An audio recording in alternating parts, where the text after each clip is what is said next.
I was saying before that the deadlift is probably more core than anything else in terms of exercising. It is a lot of legs, of course, don't get me wrong. You got to press the world away as you lift and stand up. But if your core isn't strong isometrically to stabilize, you're going to fold as your legs extend. So this has to be from pelvic floor to diaphragm.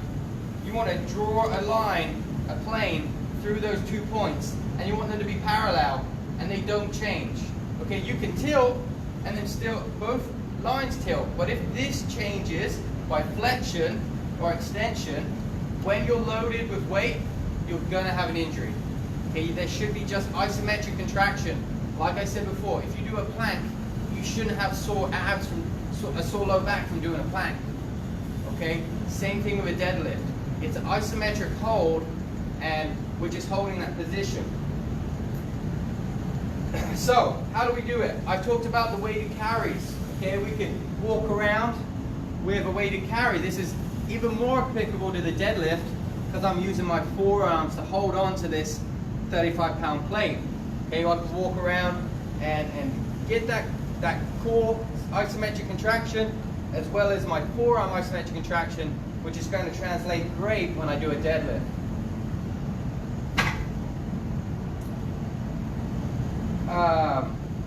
I talked about lats with the bench. Lats are a big part of the deadlift as well, so you can do a lat pull down. But more applicable to the deadlift is a straight arm lat pull down. Okay, you can do this on the lat pull. You can do it with a band, but we need to be extending the humerus at the shoulder when we deadlift. That's a lat movement because we want to pull that weight into our center of gravity. When our weight's on the center of gravity, we're a lot stronger and we can lift a lot easier. We're not putting that stress on the low back. The further out our weight gets, the more anterior it is, the more our posterior chain is working. So we need to pull in, use our lats, and a straight arm lat pull down would be a great accessory exercise for that. The pause deadlift. If you are struggling to maintain rigidity in your torso, use a pause. Again, use a lighter load because we're going to be struggling with this. But if you're seeing a flexion occur with your deadlift,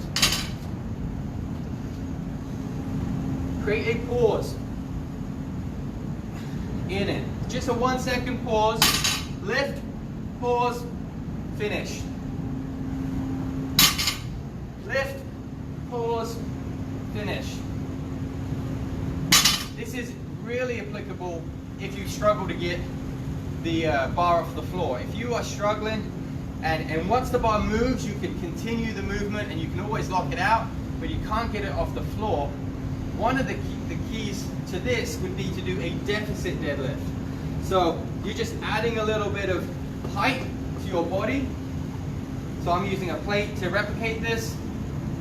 Do the same thing, but I want you to pause 1 inch off the ground, because, or whatever that platform that you're standing on, pause that far off of the ground with the weight. Because what does that mean? Well, the positioning of your body would be as if there was no deficit. Now we're holding the weight where you would start that movement normally. So for me right here, I'm about 2 inches from the ground. So if I lift this 2 inches, hold, this is where I normally start. I can strengthen that position with a pause at that position. So adding a pause would be a great way to do it, a deficit. But it's key to do it at the same height so that you're getting the replication of the positioning of the body so it transfers to that deadlift.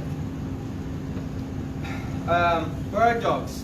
You've probably seen a bird dog before. You probably think you know how to do a bird dog really well.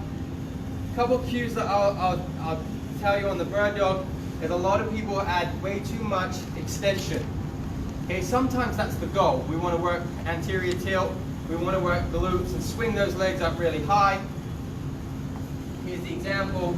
The bird dog, if you're not sure, hands underneath shoulders, knees underneath hips, and we're alternating up. Now you can see here that if I kick up really high, I'm getting a extension and flexion in the spine. We don't do that when we deadlift. We don't do that when we squat. So don't practice it with accessories. What you want to do instead is tense the core and kick back without any change happening in the torso. So it's not high, it's just back. Okay, and I can't see myself here, but hopefully I'm demonstrating this without any change happening in my low back. So the bird dog. Deadlift is lats, as we said, with a straight arm pull down. It's core, keeping our torso rigid. What else is it? It's glutes, it's extension of the hip, it's a little bit, it's hamstrings, extension, it's quads, extension at the knee. So accessories are very similar to what we've talked about with the squat. For the hamstring, we could use the GHD as we've done before, as I've already showed you, so I won't do that again. But what other things could you use for hamstrings? What about an RDL, a Romanian deadlift? What does that mean? Romanian deadlift is a straighter leg positioning. Normally on a deadlift, you'll see I'm getting a lot of bend at the knee, and so I extend more at the knee. Okay, so flexion extension at the knee, using quads in that. Romanian deadlift is I want to have the same position at my knee pretty much the whole time, and I'm using my hamstrings to extend instead of my quads. So it's a straighter leg position, and you're going to feel much more in the posterior, the back of the knee, the hamstrings, the whole back side, as I don't bend my knee. Okay? There's a slight bend, it's not locked out, but I'm not changing the degree of motion as I go through that movement. Okay, so that's the Romanian deadlift, great for the hamstrings, also glutes, but mainly hamstrings. To work the glutes, we've talked about the hip thrust that we did when we talked about the squat. But you could also do kettlebell swings. Okay, you probably want a little bit heavier weight than this, but a kettlebell swing. Emphasizing that same movement, we want flexion, extension, what the glutes are used for. They're going to stretch when we flex, they're going to contract when we extend. We can do that nice and forcefully. Stretch, flex. So kettlebell swings. Another way we can do this would be a rack pull. So follow me over here. We've got a barbell set up here on our safety racks. This is pretty much almost to my finished position on a deadlift. If I'm struggling to lock out a deadlift, rack pulls are a great accessory. I'm here, this would be my finished position, so I'm training that lockout. Okay, I'm working my glutes, just that flexion. My knees aren't going to change much here. It's going to be hips back, flexion, and then contraction with extension. So I can load this up. You could probably do almost close to even more than your maximum on a deadlift here. You can really load this weight up on a rack pull. Get in that position, everything nice and tight, and just hips go forward, shoulders go back. And that's finishing that lockout. Now you can obviously change the height. If this is okay, we'll go down another level. Get a little bit more flexion, so you get a little bit more extension, a little bit more work out of those glutes. So rack pull, a great one, especially if you're struggling with the lockout. That generally happens if you're doing a conventional deadlift versus a sumo deadlift. Sumo deadlifts generally are going to struggle getting off the floor. Conventional deadlifts struggle to lock out. Okay, so what if you're struggling to get off the floor? What if you're a sumo deadlifter?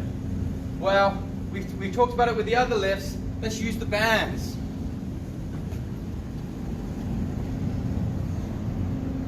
So here on our rack, we have pegs. And you can add a band to these pegs and go over the bar I've talked about the deficit. You can definitely do a deficit if you're struggling to get off the ground. But you could also do, and this is great for the lockout too, saying that.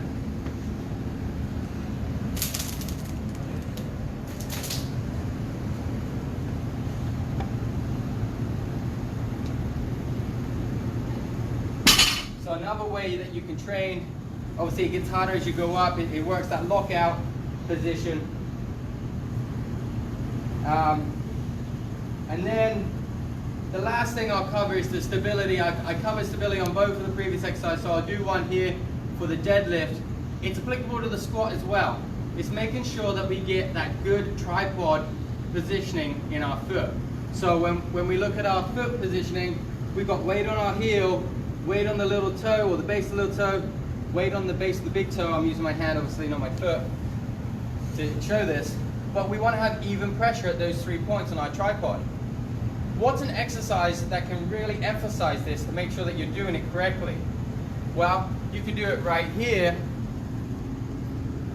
We can use a band.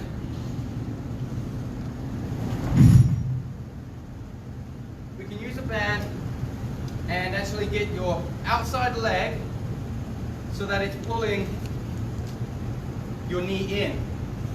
In order to fight that band, I'm going to externally rotate. I'm going to abduct and externally rotate, and that's going to get my weight onto my base of my little toe. But what happens is we often lift the big toe and we're losing that 3 points of contact.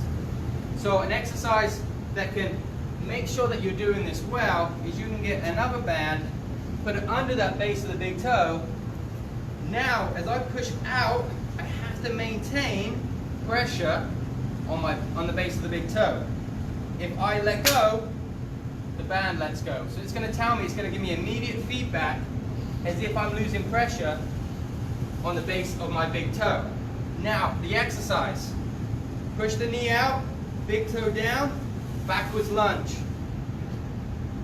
So I can see that I'm pushing my knee out, I'm getting weight onto my heel, my base of my little toe, and the band's proving I'm still getting weight onto the base of the big toe. If I slack, it comes out.